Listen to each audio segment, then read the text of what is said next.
Oh, descends le chef de Spifora, le chef de Seigneur de gloire.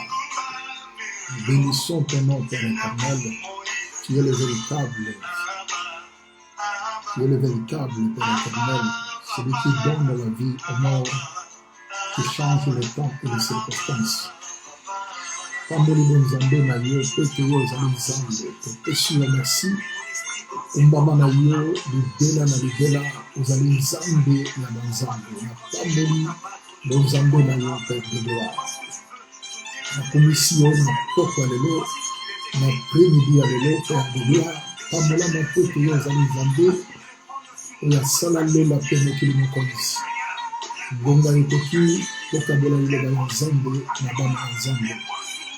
Loba na yo opesaka bomo, loba na yo epambolaka nzambe, loba na yo ebemisaka Père de gloire, topesi yo merci, tokomisi bonzambe na yo Père de gloire, le Dieu tout-puissant Père éternel, na pamboli bonzambe na yo papa, napesi yo merci, mon côté akokani na yo e asala likolo mpe na se, Natondi bonzambe na yo papa, merci pour la première à lelo. Simba motema na motomoko nzambe azali kolamba biso. Simba motema na motomoko oyo azali mosika. Maloba na yo epesaka bomoi. Maloba na yo epesaka esengo na mitema. Kolo loba na motema ya motomoko na poko lelo. Loba na motema ya motomoko na poko lelo mokonzi. Yonde elikia na biso, yonde bomo. Ozali nzambe ya banzambe, te pamboli bonzambe na yo. Tu es le roi des rois. Bilimo na biso epambola bonzambe na yo. Bilimo na biso ekumisa yo, le roi des rois, le seigneur des seigneurs. Nanaza lokola yo, Yesu Masia. Kolo te pamboli bonzambe na yo. Kolo te glorifier yo, Père éternel. Le Dieu de ma vie, le Seigneur des seigneurs. Qui peut comparer à toi, oh mon Dieu? Zanzambe, la banzambe, que pamboli, bonzambe na yo, que komisio, na premidi à l'élo, Père éternel. Mon ande komoko, azolanda biso, visiter via motomoko nzambe, et azobe la vie kana kombo na biso. Et azali enveloppé, et azali bloqué, azali débloqué au nom de Jésus. Maloba na yo, pesaka esengo na mitema, et azali brisé, Père éternel. Que pamboli bonzambe na yonkolo, otiki premidi alelo na maboko na yo. Yoko mukayo Yesu Masia. Ozali nzambe oya kana réponse ya pepe na yo. Ozali nzambe oya visitaka pepe na yo. Ozali nzambe oya pesaka esengo na mitema oyo ezali brisé Seigneur. Ozali nzambe oya kitaka na nkembo. Kolo to pamboli bonzambe na yo.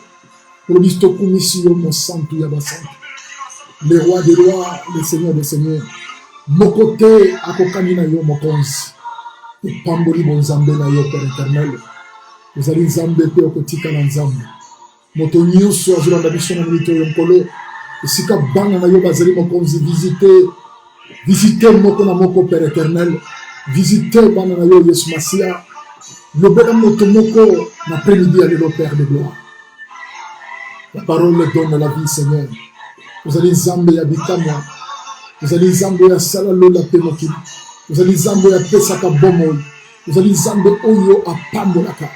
Vous allez Zambé Oyo à Benisaka Mokonsi. Et Pamboli bon Zambé Nayo.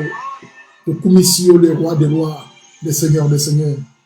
Alléluia. Gloire soit rendue à Jésus. Bien-aimé dans le Seigneur. Ngonga Ekoki. Oyo bisto poussa na kaliboso ya Nzambe Oyo. Ngonga Ekoki, bien-aimé. Partagez vidéo, partagez. Like yango, partagez, bien-aimé, like. Kabola vidéo. Banana Nzambe bazali misika balanda biso. Bengande komoko loba. Thomas Dema Koti déjà. Alinga kabola liloba ya Nzambe. Alinga partager la parole de Dieu. La foi vient de ce qu'on entend. Et ce qu'on entend vient de la parole de Jésus. Bien-aimé, et l'eau que l'équipe liloba ya Nzambe vérité. Tika na après-midi à l'élo, Nzamba visiter. Na après-midi à l'élo, Nzamba loba na motema na yo bien-aimé. Like yango, partagez, partagez, partagez. Partagez vidéo, like, partagez bien-aimé.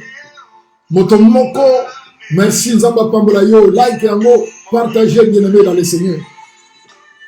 Azali Zambe, oya kitaka na gloire. Azali Zambe, oya yaka na solution. Azali Zambe, oya Pambola kamilimo, Pambola kamitema. Tika Nzambe, bien-aimé, alobela yo na après-midi à l'élo. Tika Nzambe wana a Pambola yo na après-midi à l'élo.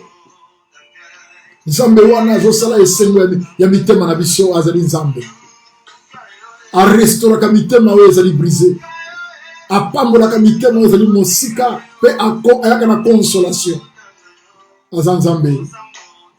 Azanzambe. Azanzambe. Bien-aimé, ngonga na biso ekoki to kabola liloba ya Nzambe. Polo azali tellement malamu. Na temps difficile oyo toleki na yango mokili ezali kati na yango eloko moko te koempêche biso po ete tokabola maloba ya Nzambe. Eloko moko te koempêche biso po topartager la parole de Dieu. La Bible déclare la foi vient de ce qu'on entend et ce qu'on entend vient de la parole de Jésus. Kondima ezali kowuta na kati na koyoka. Koyoka liloba ya Nzambe. Liloba oyo ekela mokili. Liloba oyo ezali na bom oyo. Liloba oyo epambolaka. Liloba oyo erestauraka. Kolo na pamboli bonzambe na yo. Nkolo na tondi yo na poko alelo mokonzi. Mona ndeko moko ya zolanda biso.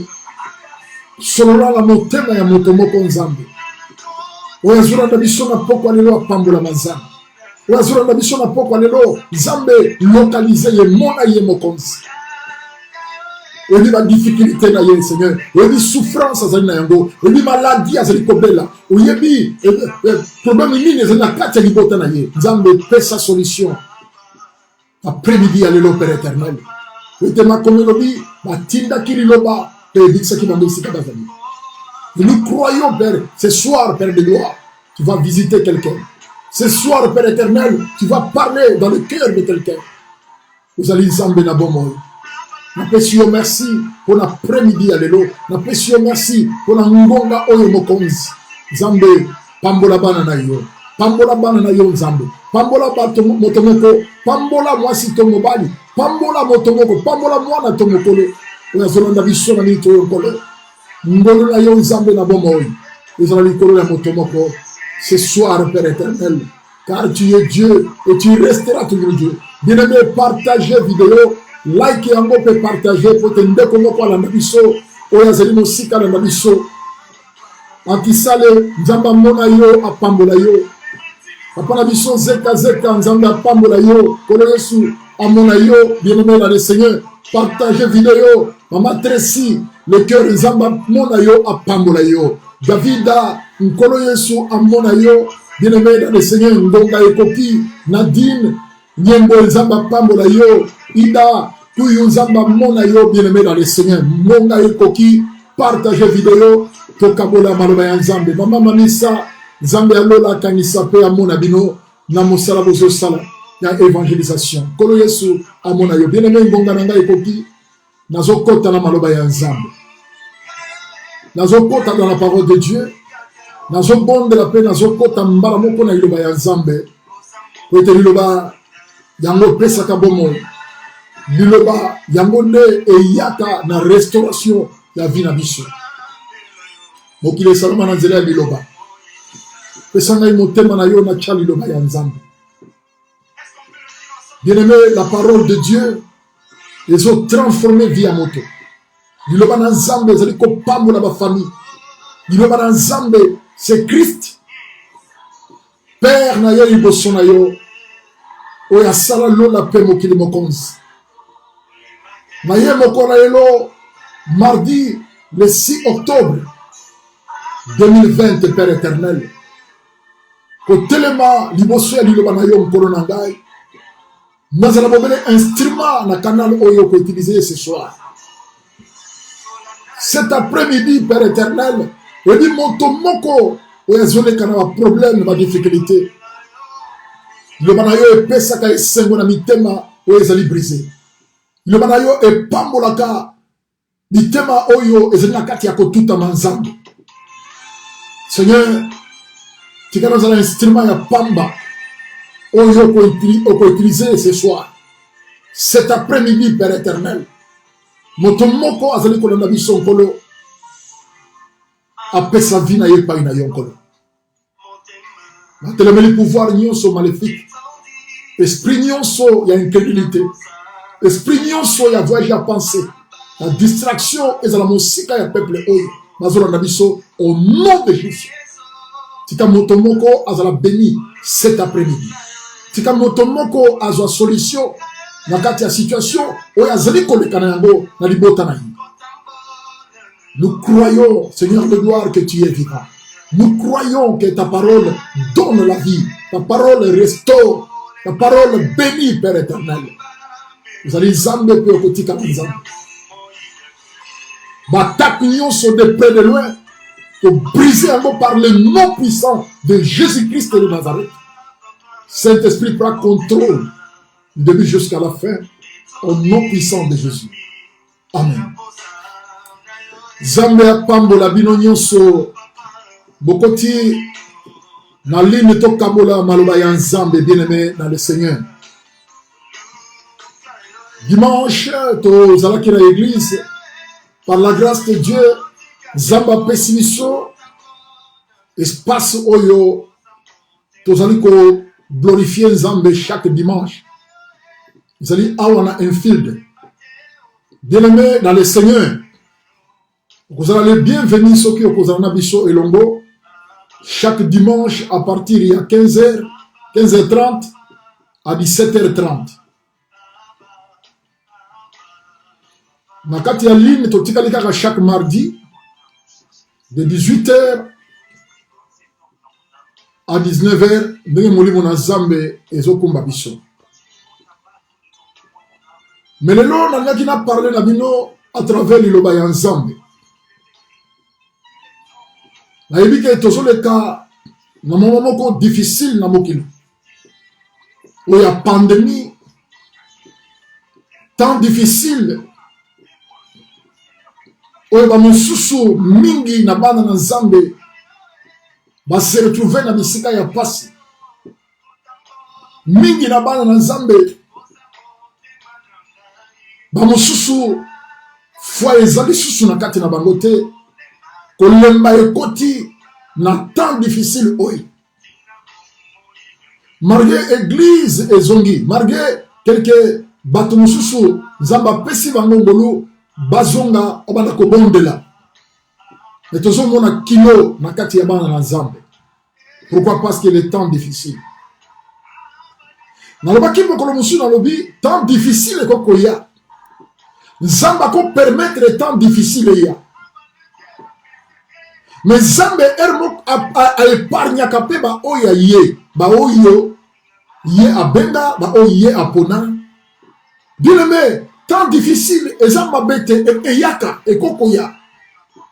Même la kati ya vie ya moto, akoko le kana ba moment moko difficile. Mais Nzambe ayaka toujours na secours ya peuple na ye. Yamana etant que mon na Nzambe bien aimé, linga ozala fort, linga ozala solide, malgré temps eza difficile, malgré temps ezali nakati ya pasi, bien-aimé zala toujours ferme. La fermeté est très important. La foi en Christ, la foi en Dieu est très important pour yo et pour ngai.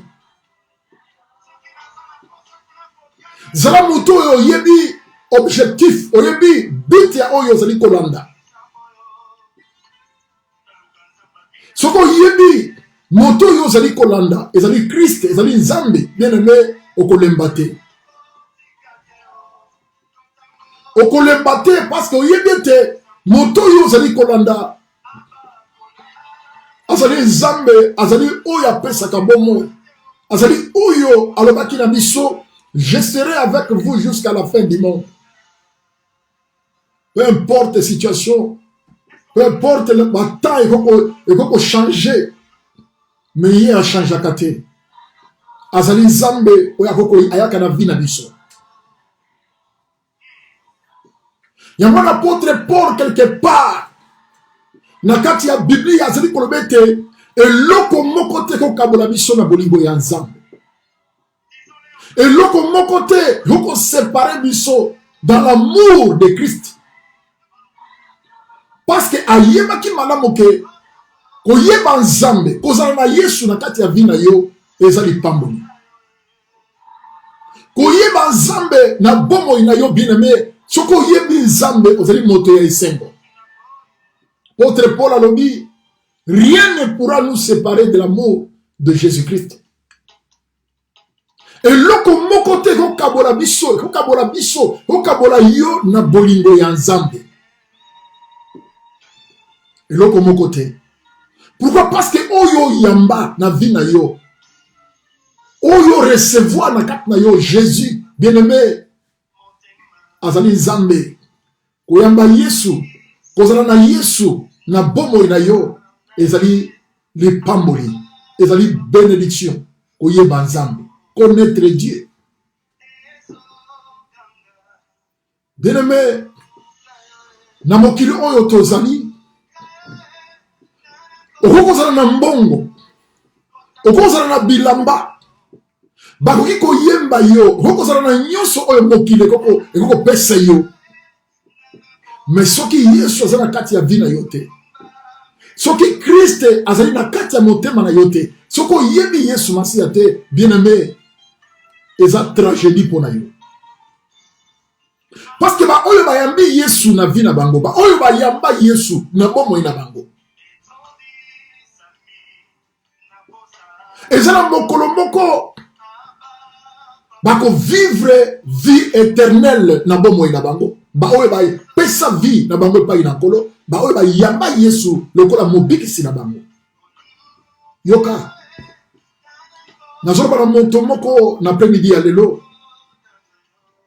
nyonso kozala na yango ezala bilamba, nyonso yo kozala na yango ezala misolo, nyonso yo kozala na yango ezala mituka, ba voiture. Bien-aimé, okozala na mwasi, okozala na mobali, okozala na nyonso oyo mokili ekopesa yo, bakotanda ba tapis rouge, otambola na tapis rouge, tambola na tapis rouge, eza mabe te eza malamu.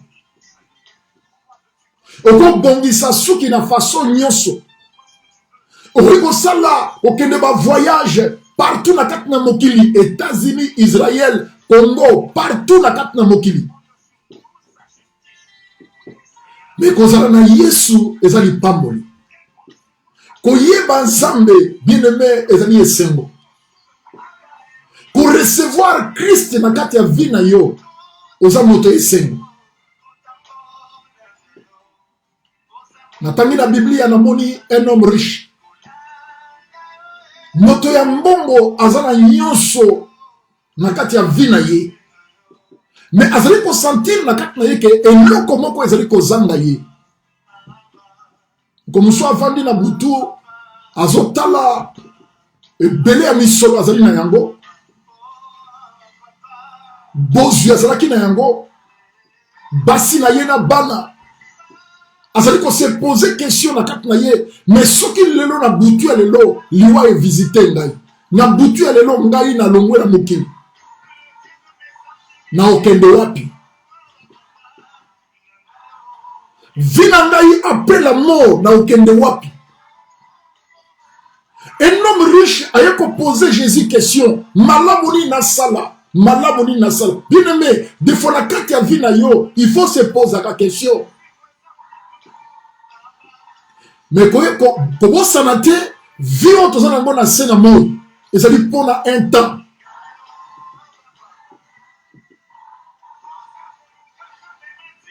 Terminant à pourquoi le lot, et ça dit racheter le temps, car les jours sont mauvais.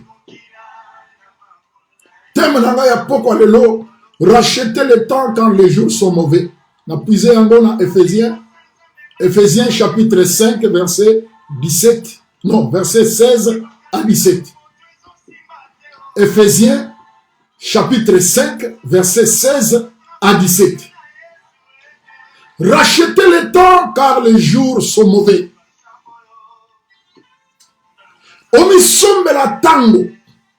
Puite mikolo ezali mabe. Omisombe la tango. Rachetez le temps. Ouene la tango na yo. Opesa vie na yo epai na nkolo.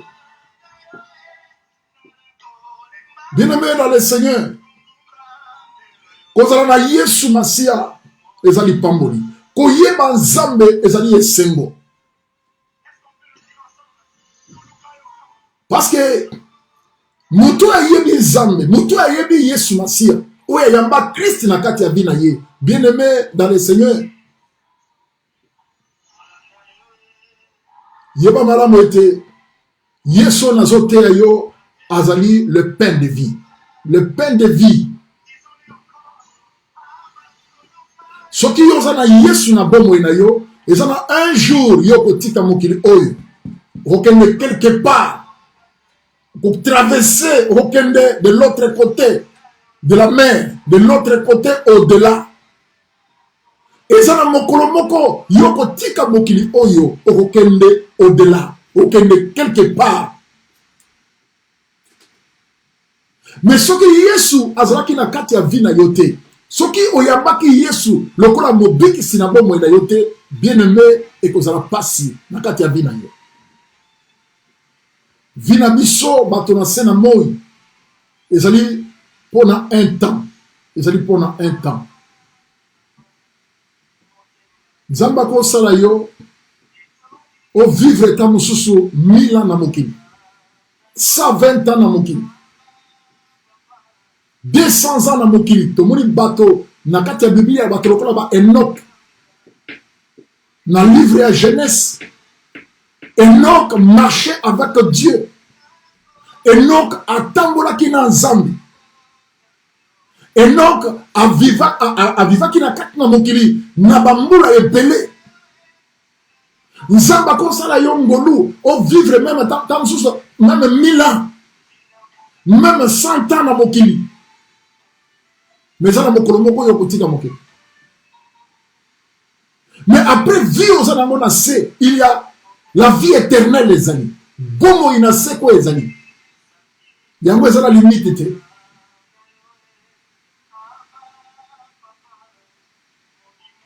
Ce qui toke na Éphésiens.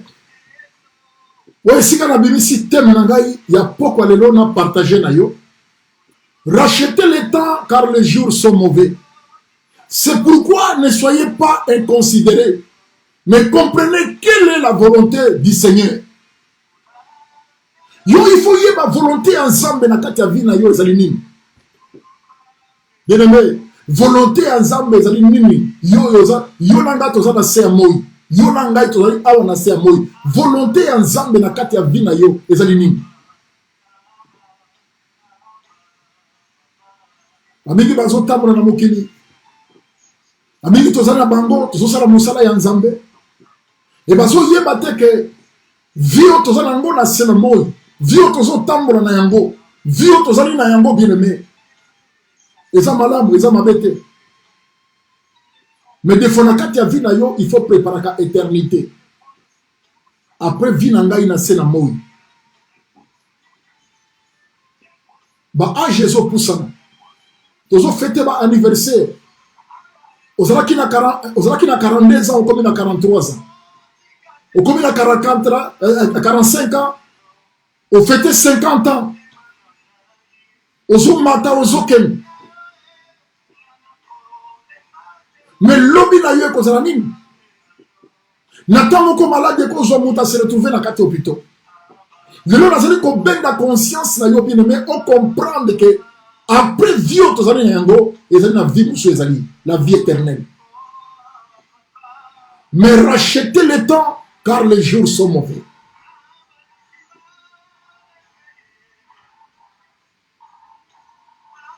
Des fois c'est l'enlèvement des fois enlèvement dans le comité mais il y a que liwa pe ezali liwa ekobetela yo na porte mais yo kokende wapi après vie oyo yo na nga tozala nango na se na moi okende wapi yo olinga kosambela te yo oyo ozomene vie ya désordre yo ozomene vie ya mensonge yo ozomene vie ya hypocrisie yo oyo ovandi na kati ya mabe après vie oyo toza na yango bien aimé vie ozovivre na yango après la mort yo okende wapi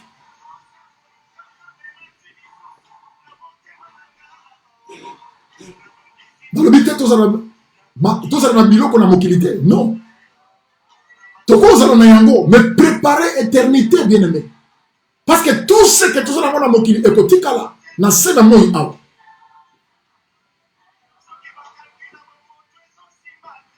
ezala moto moko na kati na biblia kombo na ye Asaph na partageaki yango lobi mais nalingi nalobela yango sur lelo na psaume chapitre 73 na verset 28 yoka Asaph ndenge azali koloba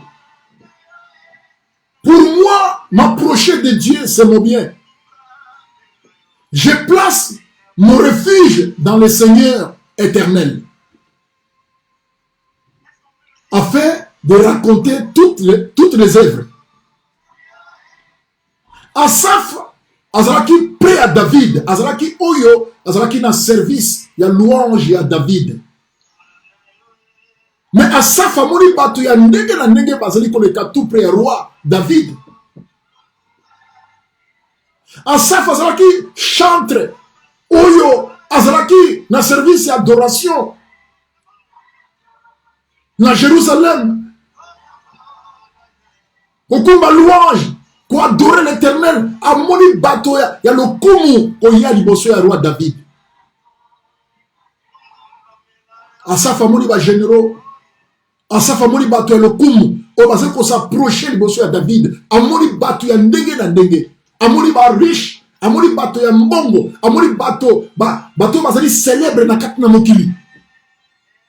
Bato ya honneur, mais Asaph alors deux fois motema na ngai enyaka sala glisser pour nalanda richesse ya mokili nalanda bisengo ya mokili mais l'air na vandi l'air na raisonner l'air na tali na monique nyonso li pamba et de comprendre que pour moi m'approcher de Dieu c'est mon bien pour ngai Asaph ko poussa na pene ya Nzambe ezali li pamboli koyeba Nzambe ezali esembo pour moi Asaph pour na binote awa Asaph azali koloba que pour moi m'approcher de Dieu c'est mon bien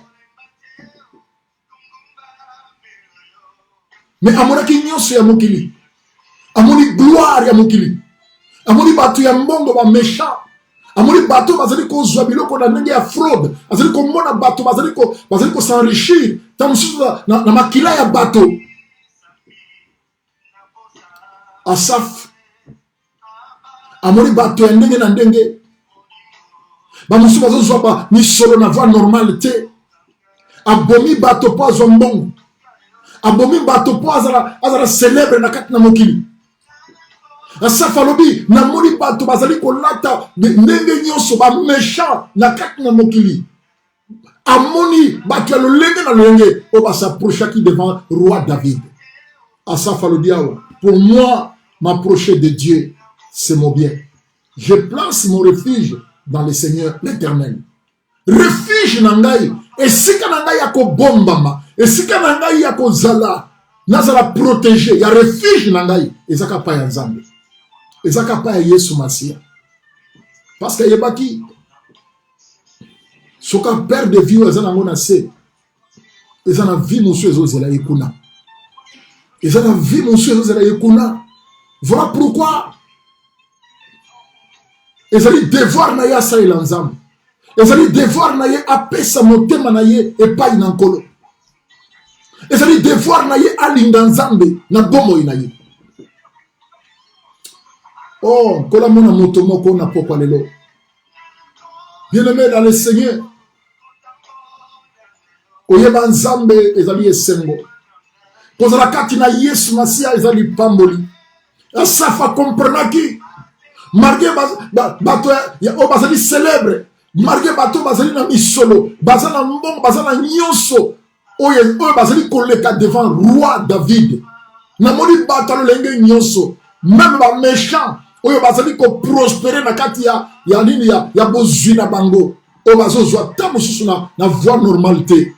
Motema na ngai ya Asaph eliaki ezala eliaki glissé na kota na kati ya banzela wana nga mpe nazala séduit nakende na kati ya mabe na kota na kati ya mensonge na kota na kati ya hypocrisie na kota na kati ya makambo mabe mais navandi natali pour moi Asaph m'approcher de Dieu c'est mon bien. Bien-aimé dans le Seigneur, comment s'approcher de Dieu? Ndenge toko s'approcher de Dieu. Ndenge toko poussa na liboso ya nzambe.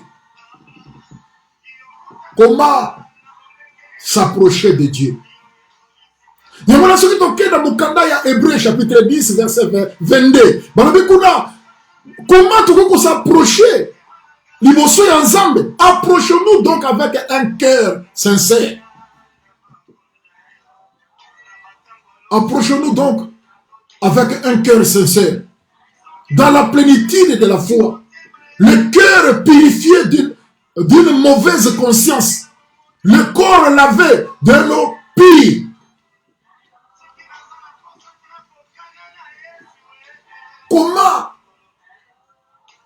Comment s'approcher de Dieu?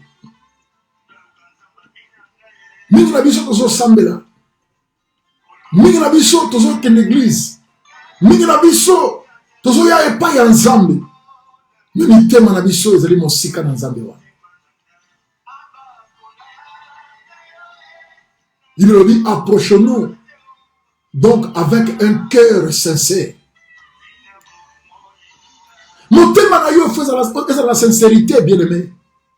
Mingi bazali sincère na kati ya mitema na bango te, balingi nzambe, balingi konservi nzambe, okomona azo vivre na hypocrisie, azo vivre na vie ya mensonge, azo vivre na vie ya mabe, ya kindumba, vie ya mabe, ya fornication, mais alingi nzambe, azo vivre na double vie, ndenge tolobaka, double life. Mais ma komelobi, approchons-nous donc avec un cœur sincère. Omona bana na nzambe oya zolo bana na monoko yango te ezala kati ya motema na ye. Omona bana na nzambe mingi oya zolo bana monoko na ye oya zo yebisa yo ezate oya ezala kati ya motema na ye. Mingi tozo ko mene via hypocrisie. Omona na kati na yo ndeko na yo oyo afunguli motema ayepa na yo. Yazolinga yo na motema oyo oyo eza kofungwama mais okomona na kati na yo ozali na le cœur oyo ezali ya libanga. Soka pesi mokongo yo soki na mabe makomelobi. Approchons-nous donc avec un cœur sincère.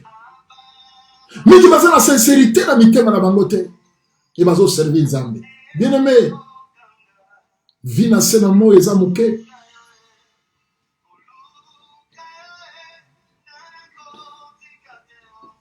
Vie na se na mo awa na se na mo eza pona un temps. Lobi na yo oyebi yango te. Linga ozala malamu na bato ndenge makomelobi rechercher la paix avec tous et la sanctification, sans laquelle personne ne verra le Seigneur. Balobi, le cœur purifié n'a maille ou ezali pire. Approchons-nous donc avec un cœur sincère, dans la plénitude de la foi. Le cœur purifié, mon thème est purifié, n'a maille ou épée. Donc, ils ont purifié.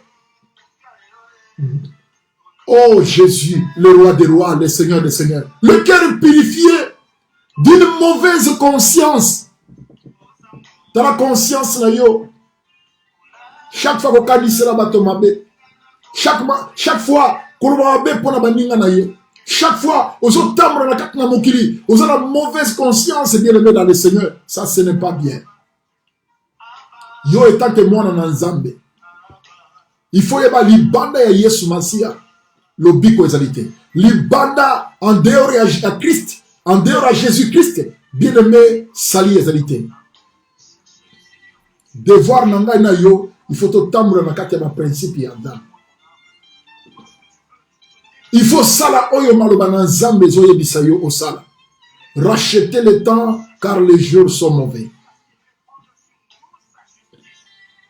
Il me dit, c'est pourquoi ne soyez pas inconsidérés. Cause à la zobate bien aimé, mais comprenez quelle est la volonté du Seigneur. Volonté en Nzambe zali nini? Volonté en Nzambe zali yo yeba Nzambe. Volonté en Nzambe zali yo croire dans le Seigneur Jésus-Christ. On dit ma Yesu au kabwana na mabe, on l'a dans zela ya Nzambe. Bien aimé, Christ a lobby, dans Jean chapitre 6 verset 40, la volonté de mon Père, c'est que quiconque voit le Fils, croit en lui et ait la vie éternelle. Je le ressusciterai au dernier jour. Volonté ensemble, c'est-à-dire yo croire na Yesu. Yo ndima Yesu. Ondima Yesu, c'est-à-dire quand on a bibébouté, na ndima Yesu. Je crois en Jésus. Je crois en Jésus. Non. Il faut mettre en pratique la parole. Il faut ça là oyo liloba ensemble zoye bisayo. Iloba elobi ko fingate. Iloba elobi kozwa mwasi ya batote, kozwa mwasi ya batote. Kozwa mobali ya batote, kozwa mobali ya batote. Iloba elobi banda Nzambe, crains Dieu. Et cause la santé pour la muscle na yo, bibongo, pour la zoto na yo, crains l'Éternel. Éloigne-toi du mal. Bimana kati ya mabe. La parole de Dieu. Ce ne sont pas ceux qui écoutent la parole qui sont justifiés, mais ceux qui mettent la parole de Dieu en pratique. Et c'est l'ité bao bazali koyoka, nde baza justifié. Et c'est l'ité bao bazali koyoka, nde baza justifié. Mais ceux qui mettent la parole de Dieu en pratique, et ça n'a pas mis que bazali koyoka et bazo sailate. Et ça n'a pas mis que bazali koyoka li loba Nzambe. Bas c'est pas aucune église, mais qu'on mettre en pratique la parole, qu'on sale la liloba. Bien aimé, yamode ko fungola yonzela, ote mokolomo ko mona Nzambe. La parole de Jésus. La parole c'est Christ. Liloba zali Yesu Masia. Yamona Christ alobi, la volonté de mon Père, c'est ce que yo croit. Quiconque voit le Fils et croit en lui et la vie éternelle. Moto nyoso akomona mwana pe akondima ye. Tangu yoko yoka liloba, nigozo yoka liloba. Soko pesi Yesu esika na motema na yo, ofunguli motema na yo, Christ akoti avandi. Bien-aimé, la vie éternelle ezali pona yo.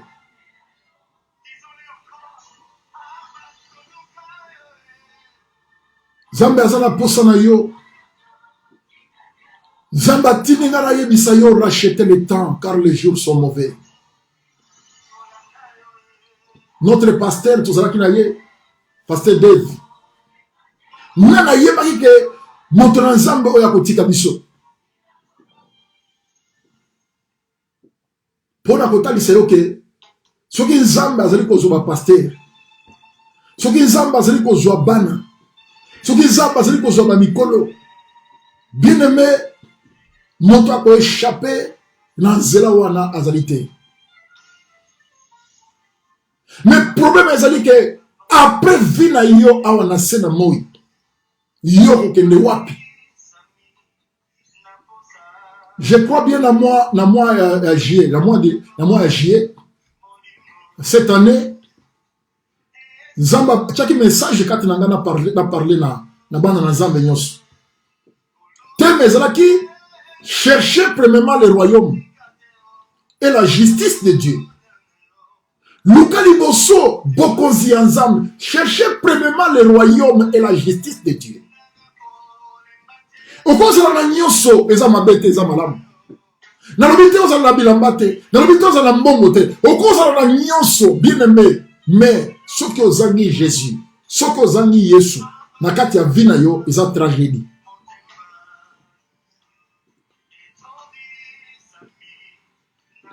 Nana yebaki que notre pasteur a kotika biso moto moko te. Le 19 septembre abenginga lobi pasteur abi atoma na osala moi conteneur awa et c'est tondi déjà mais na bongisi espace moko pona yo na osala conteneur c'est tondi déjà mais na tiki espace moko pona yo luka osala carton oya nango le 21 il y a mois passé il y a quand même yango comme ça otindela ba mama biloko ngai passé na robenga yo après prédication na dimanche le 20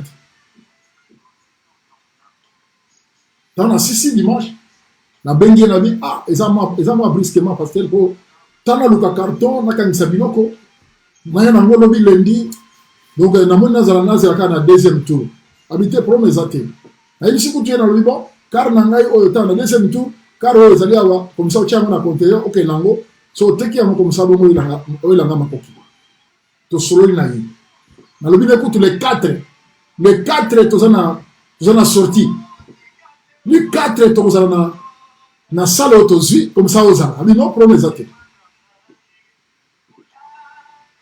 to bandi prière le 28 mabutu to bandi prière le 28 le 29 muturazamba ki tout peut arriver bien aimé dans le Seigneur. Conteneur etikali tout peut arriver mais c'est mon aïe ezali parce que aïe baki nzambe et c'est mon aïe ezali pour lire azaki dans le Seigneur to seli mosala na ye ensemble to travailler na ye ensemble dans kati ya mboka oyo to évangéliser to pesi baptême atei maloba na nzambe na baveye azali kozanga te toma ngamu na okamba programme na venga ok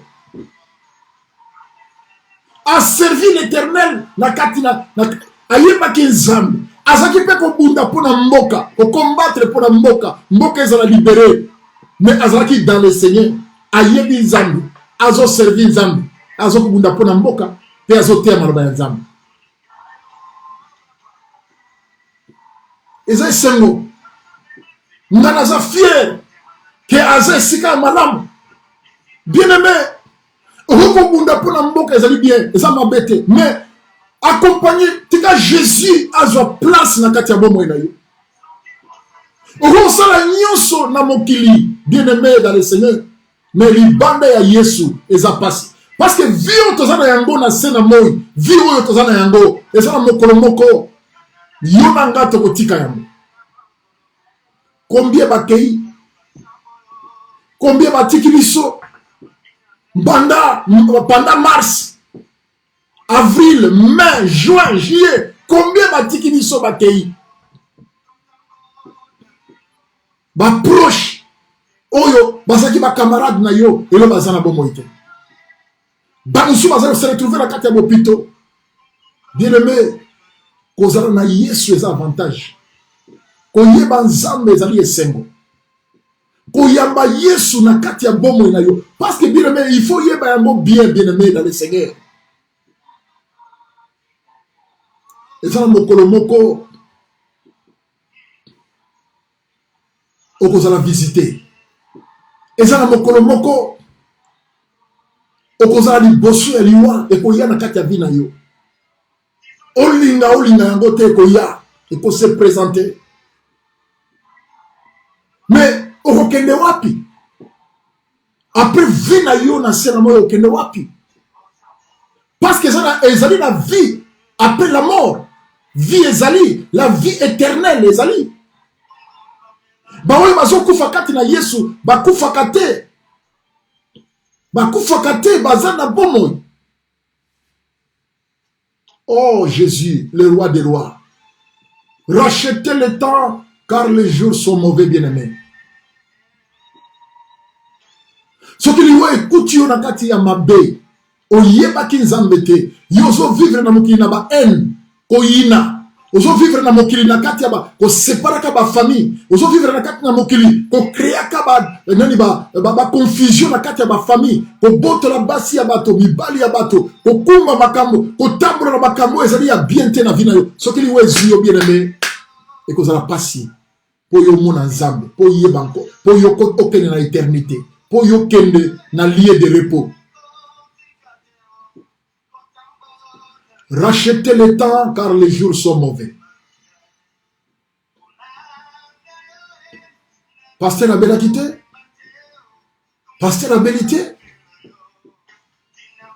Mais, le roi Zanabisote.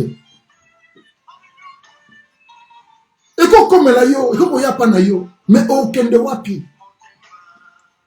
Yo awana mokilo linga kakubuka mukua. Yo kaka na mokilo linga kaka esprit, olika ka esprit ya barando. Olika esprit ya ba compétition. Olika ka moto za kaka donc orgueil sur orgueil. Olika komi mona kaka yonde nyonso. Awana mokilo. Eza na problème te. Eza na problème mon côté bien-aimé. Mais eza na mokolo oyo yo okovanda na mbete hôpital.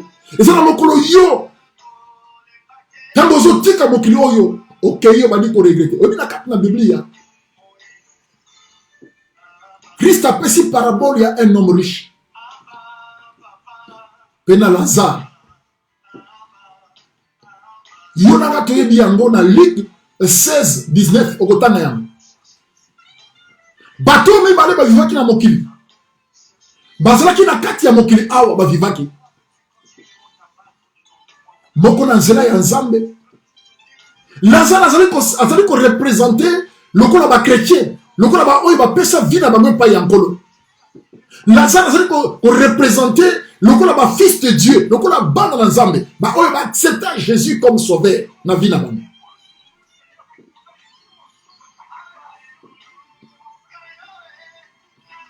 Bible lobi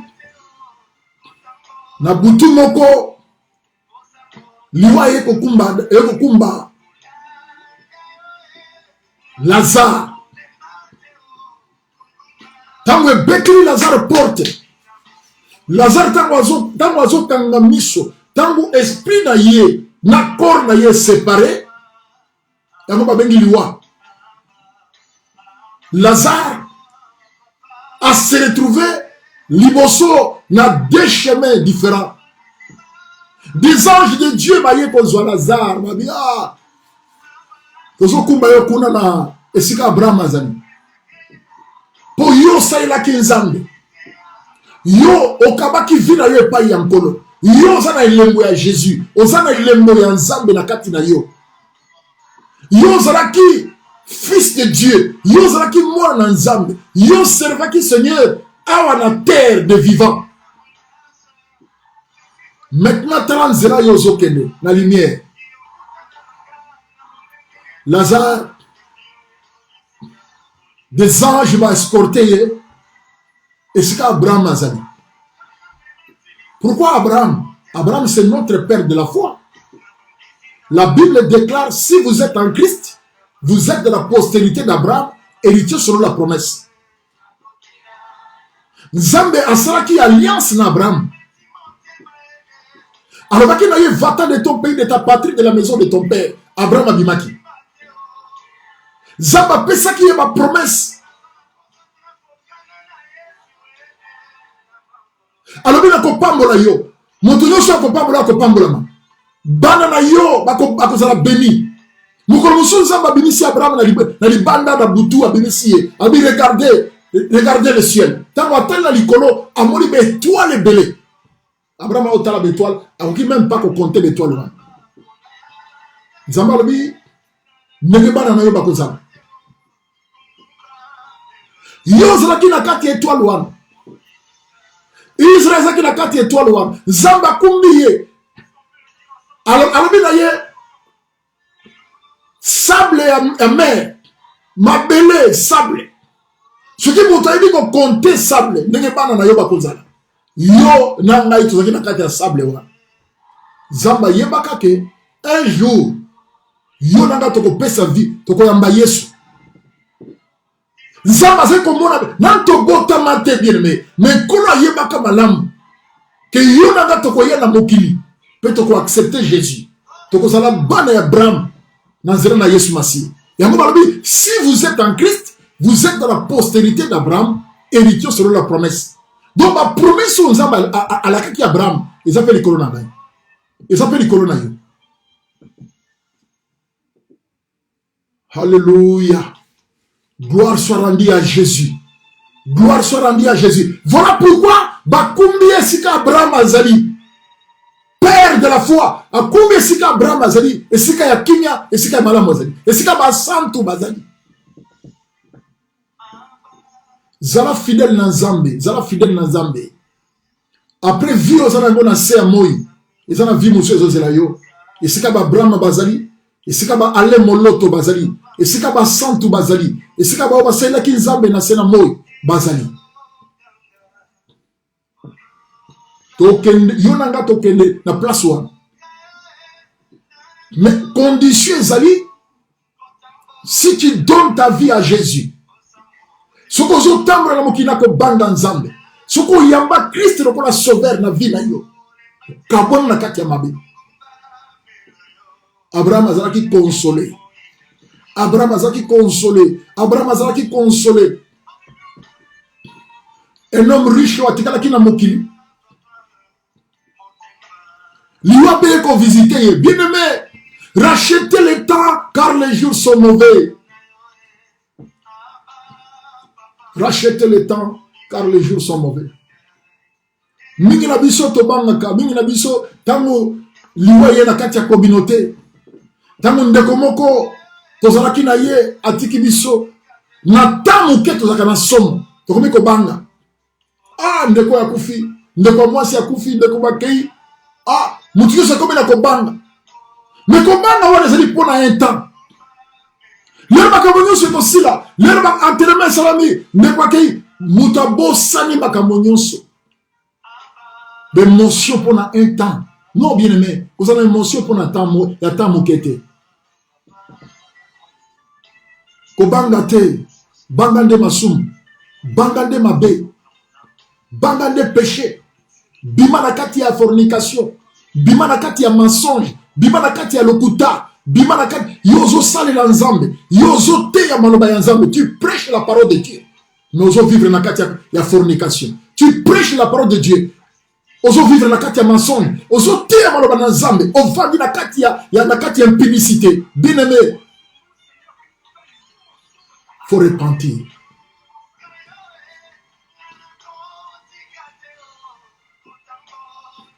Nzambe ya zamalam. Tu prêches la parole de Dieu, mais au vendu la carte à mensonge. Tu prêches la parole de Dieu, au vendu la carte à impudicité. Tu prêches la parole de Dieu, aux akomenanayo, masanga, donc, scandale, c'est scandale. Tu prêches la parole de Dieu, au vendu la carte à vol, bima la carte à makambo, ce qui lui est juillet. Et vous allez pas si pour être yo mon ensemble, pour yo kende, natolo Abraham.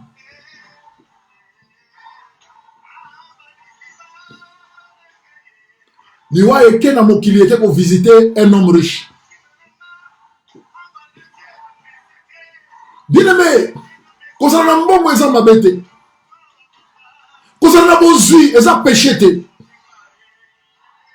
Mais linga Zambe azala premier na kati ya vie na yo. Linga Yesu a contrôlé vie na yo, a dirigé vie na yo. Linga Yesu Masiya azala La première position na kati ya vie na yo, na kati ya bomoi na yo. Ozala makoki, ozala misolo, ozala nyonso, eza mabete.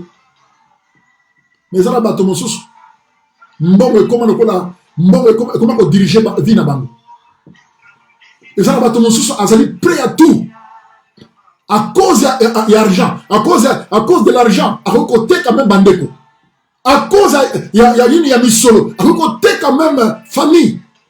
À côté quand même à côté quand nous sommes au monde à cause de l'argent. L'amour de l'argent. Ils ont racine à tout le monde de Christ. Ils ont à cause de l'argent, à côté quand même les autres naïs. Pour bon, l'amour de l'argent. Un homme riche, richesse naïe, est-ce qu'il y a qui n'a madame? Parce que Namokili, ils ont un bateau, basali prêt à tout à cause de l'argent. Pour financer, que nous tirons mon poison. À quel point tu poison? Combien de monde n'a qu'à Mboka RDC? Bisous pasteur, combien de tirent la poison? Combien va se pour défendre ma camo pour défendre te? Mboka za na kati occupation, mboka za na kati occupation et va se ko pesa bango mbongo pour la nini pour te bande ko na bango bakufa. À cause de l'argent, à cause de mbongo, trahison sur trahison. Combien même awa na UK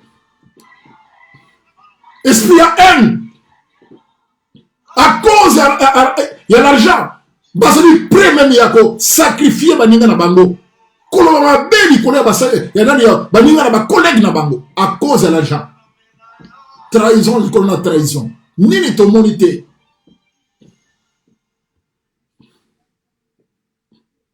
Ni soleza mabete. Na cause na mi solo na maîtrise. Ebi ko banga nzambe na tche nzambe na pleine position. Ya fina ba. Et quand diriger ngaïté, n'ingana ko diriger.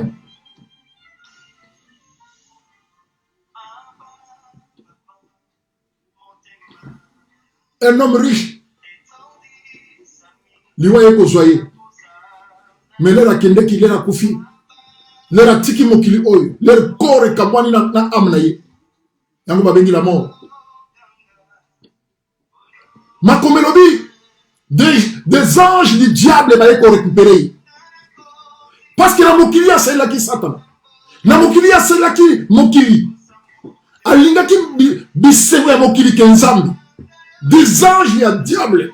Bible dit, vous verrez la différence. Ceux qui servent l'Éternel et ceux qui ne servent pas. Au bazo ça est le vrai Dieu. Vous verrez la différence. Au comment la différence?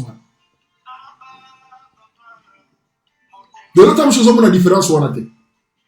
Mais mon collègue, quand tu as mokili, nous comprendre, naza ko sel nzambe na baventure, nzambe ne na komi na place oyo.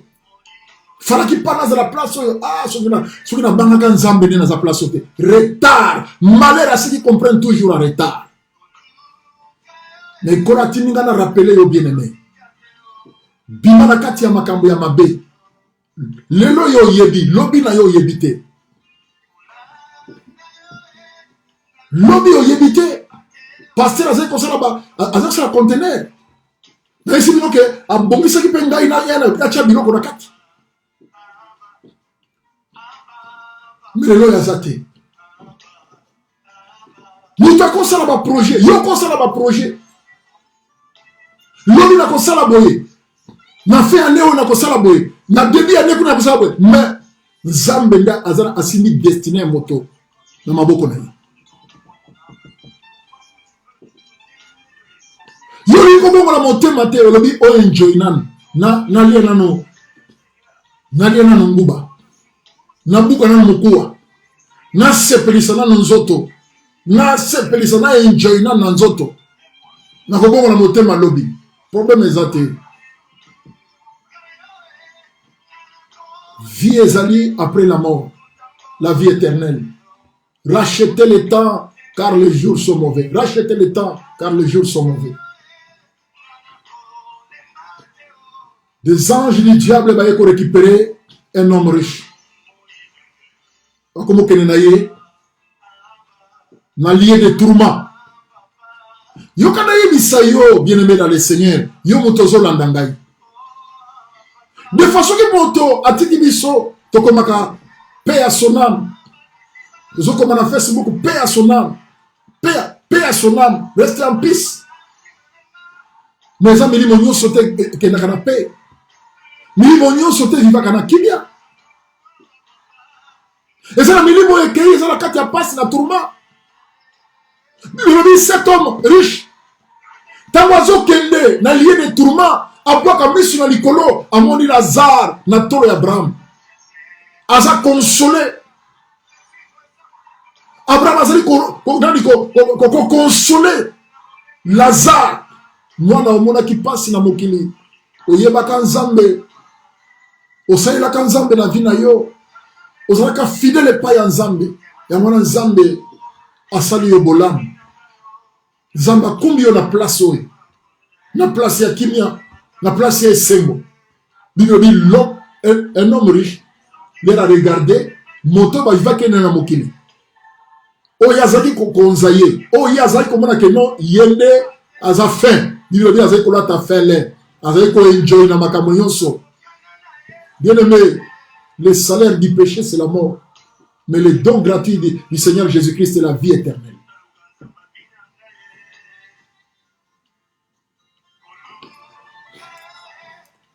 Azosenga Abraham. Papa Abraham, est-ce que quand il dit ça Lazare te? Akamata songene ya mosapi, achana mai atangisilanga na lolemo. Parce que sika nazali awa, nazoyo kapasi, nazala kati ya tourma, na kati ya minyoko. Abraham alobi, c'est pratiquement impossible pour Lazare comme sika yozali. Entre yona yezana revin, yezana libulu monen. Vous verrez la différence, ce qui sert l'Éternel et ce qui ne sert pas. Bien-aimé, linga azala fidèle na nzambe na yo. Banga nzambe bimanakati ya mabe. Servir l'Éternel dans un esprit de sacrifice. La fidélité au Seigneur sera récompensée. Ceux qui ont dit fidèle pas ya nzambe, au cause la récompenser. Nzamba ko récompenser effort nyonso. Yoza sala pona yi.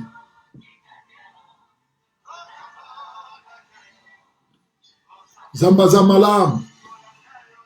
Abraham a dit pratiquement impossible pour Lazare comme Sika Yozani. Entre Yona Yé et la revers dans les boules monen.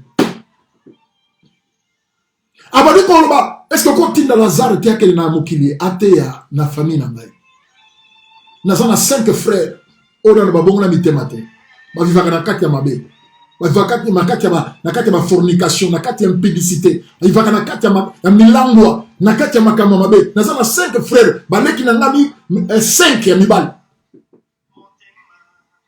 Est-ce que quand tu na Lazare te, akele na mokili na te, akele kote ya bango. Pour biso yoso famille, to ya awa na pasite, to ya awa konyo ko matene nga na zonyo ko. Badeko, tanga verset oyo. Là on comprendre que bao bakenda ka avant biso, er moko ba regretaka, mais le chemin non retour. Le chemin non retour. Azali ko regretter na lieu de tourment. Azo kanisa na kati ya famille bazali 5 ba frère na ye po mokolo liwe ko visiter bango ba yesika o yazate bango nyonso famille ba ken na lieu de tourment te tala moto sa kenda mais azali ko kanisa ba batikali na mokili azo yeba ke soka kesika wana ezali à cause ya comportement na ye. À cause ya façon na ye amenaka vie na mokili. Azali kolinga plaisir, na kati ya plaisir du monde. Azali na kati ya ba fornication, na kati ya mensonge, na kati ya makambo ya mabe ya kosepelisa nzoto. Ya mo esalike akene mesika oyo ya pasi ya toba. Azaki moto barambe, moto ba problème sur problème. Moto ko créer ba confusion na kati ya ba famille ya bato. Moto ko zobilo ka bato akena ye donc aza ko regretter. Si tu as dit au kanisa, baoui batikali na mokili. Et ce ko tinda bango te, aza ko yeba ke soki ba teyi ba ndeko na ye, ba okende sika ya zate, ba okende sika Lazare azali. Yoka Abraham nenga lobi. Mais c'est pratiquement impossible. Parce que Moi, Lazare, tu sais que sur Lazare a daté. Lazare, ça a couffé déjà. Il est réservé des hommes de mourir une seule fois. Après quoi? De légèrement. Lazare, ça y est déjà. Maintenant, mon kilikuna, livre à Moïse, la parole de Dieu, livre à Moïse. Les 10 commandements. Non, mon livre à Moïse, non, mon va prédicateur, apôtre de maths, azoté na Facebook live. Docteur Gilles, azoté. Pasteur Prince, azoté. Prophète Aaron Kimbati, azoté. Des hommes de Dieu, azoté. Pasteur Eva, azoté. Des hommes de Dieu, azoté. Maman Sylvie, azoté. Apôtre John Mbala, azoté. Des hommes de Dieu, bazali côté à Malobaya Nzambe. Ce qu'on fait sur Facebook, on a live. Boutuna Moy, bazoté à Malobaya Nzambe. 24 heures sur 24 heures.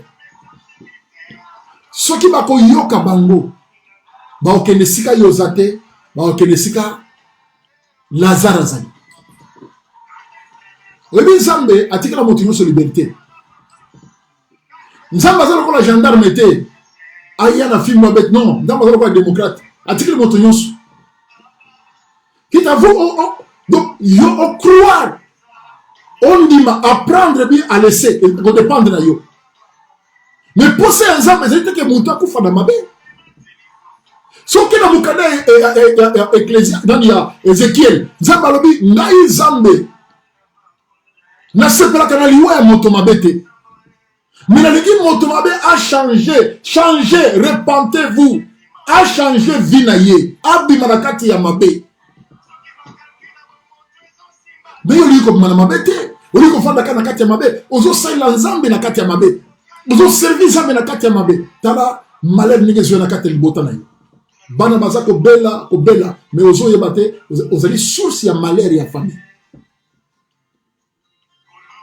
Makambo ezo vansete na kati ya famille, makambo ezo simbate à cause ya mabe oyo ozo tambola na yango. Nzela oyo ozo marche na yango.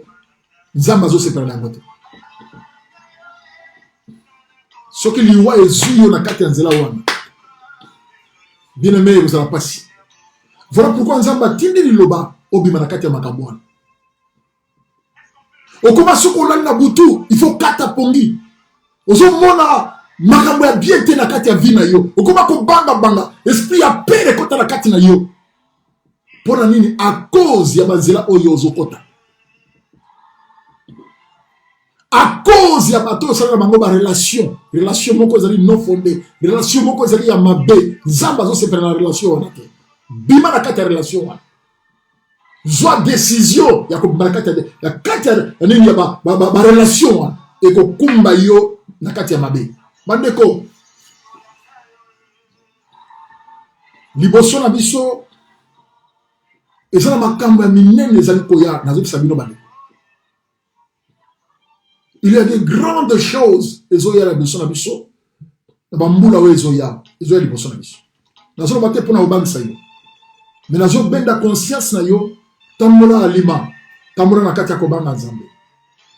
Servir l'Éternel na kati ya droitier.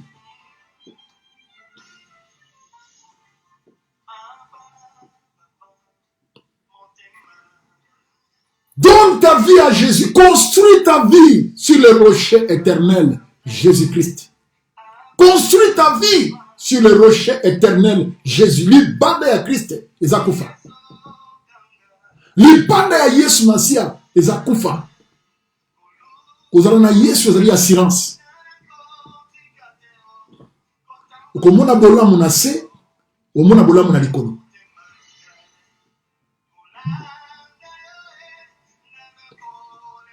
Koyeba Yesu ezali pamboli.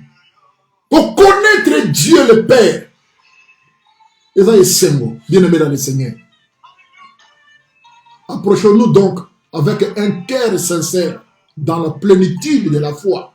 Le cœur purifié de mauvaise conscience. Le corps lavé au pire. L'Éternel des armées. Au pécio merci. On a bon zambé na yo. Nous avons moto moko comprendre bien aimé dans le Seigneur. Que Zambé oya sala lola pe mokili, oya sala likolo pe nase. Basa ila kaina mabete. Soki yo bongoli motema. Bongola motema na bosol. Koteya ndenge nazo teya weza problème te. Nakoki kofongola baécriture. Nakoki kosala nyonso oyo nakoki kosala mpona epate mokili. Vanité de vanité, tout est vanité. Utangi la Biblia te, tango Christ azoloba.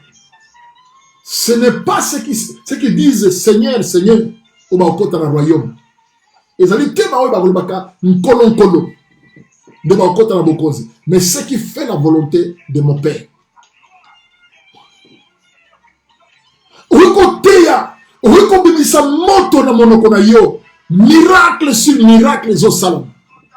Oko benga na ba bimisa ba démon na kati ya bato. Magorodo ezoko bimba. Ba di soki ba nini ezako bimba na kati ya nzoto ya bato. Yango te eko sala yo mona nzambe. Yango te. Cherchez premièrement le royaume et la justice de Dieu. Mukoro mususu Yesu atindi bango bakiko te. Les 12 apôtres.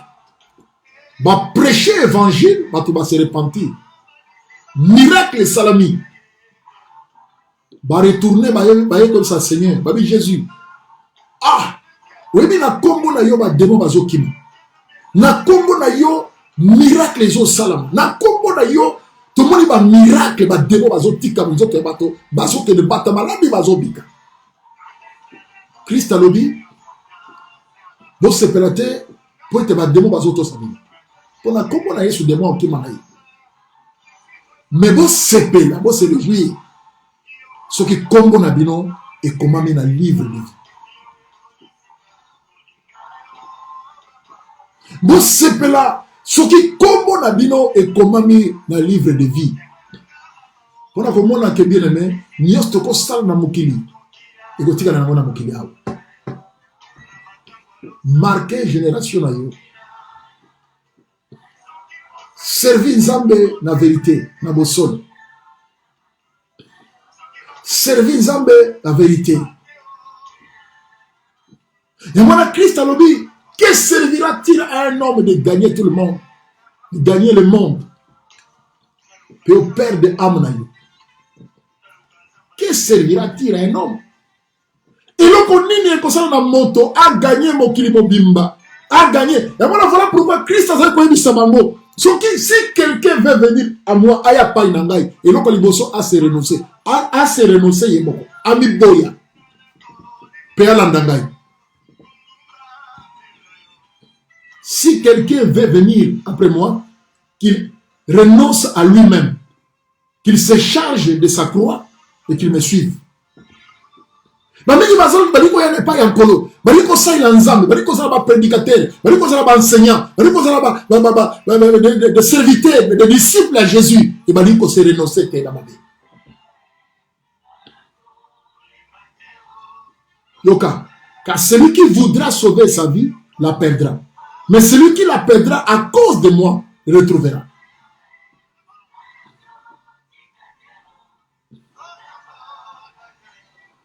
Zamba pambola bino, olandi biso, olandi ngai. Ola pambola bino, chaque mardi, vous allez awa, au kabola maloba ya nzambe. Chaque mardi, vous allez kati ya ligne. Lundi, vous allez dans la prière. Jeudi, vous allez dans la prière à partir de 18h. Lundi, à partir de 4h du matin à 5h du matin, prière matinale. Jeudi, non, mardi, le low life, Yamaloba Yanzame. La foi vient de ce qu'on entend, et ce qu'on entend vient de la parole de Jésus. Jeudi, tout ça, quand on a prière, il y a prière, il y a combat à partir de 18h. Vendredi, de 4h du matin à 5h du matin, vous avez une prière matinale. 22h à 23h, vous avez une prière. Samedi, de 4h à 5h du matin, nous avons la prière matinale. Dimanche, nous avons une église. Ce que nous avons rejoindre le biso, nous avons un numéro de wana. Nous avons Facebook à Bethel, nous avons une adresse de wana. Nous avons dit biso et nous avons pamboli. Zambe nanga pambola bino. Pour le programme, il y a notre pasteur David Indanda Etana. Ainsi, programme wana et coupé sama mikolezali kwa liboso peut-être na 4 semaines oyo na 4 semaines oyo vous avez une famille je crois bien lobby par la grâce de Dieu matangi bandi lelo donc bakochango na nini na Bethel Church boye sika matangi ezali kuna na Layton Stone sika famille ezali et que ezali pamboli Kola pambola bino nyonso bolandi biso. Kola pambola bino nyonso bolandi biso. Nasi to sala émission moko na basali ya Nzambe pona hommage à notre pasteur David Ndanda Nikoleza ko ya liboso ko pesa bino programme wana nyonso. Tika ngolo ya Nzambe za na bino. Papa na biso na likolo na liboso na yo. Na pamboli bana na Nzambe nyonso balandi biso na poko lelo Père éternel. Pambola bango nkolo Yesu Masia. Tika moko na moko apesa vina yepa ina yo pe asaila yo na kati ya bosono. Ulubakete moto nyonso azondi mayo ata kufi akosekwa. Moto nyonso azondi mayo Père éternel ata kufi akosekwa. Uzali Nzambe ya bikamwa. Uzali ko croire na la vie éternelle. Utiki famille ya notre pasteur Dave Indanda na maboko na yo Nzambe. Bana nyonso batikali na maboko na yo. Nzambo ya konsola ka famille.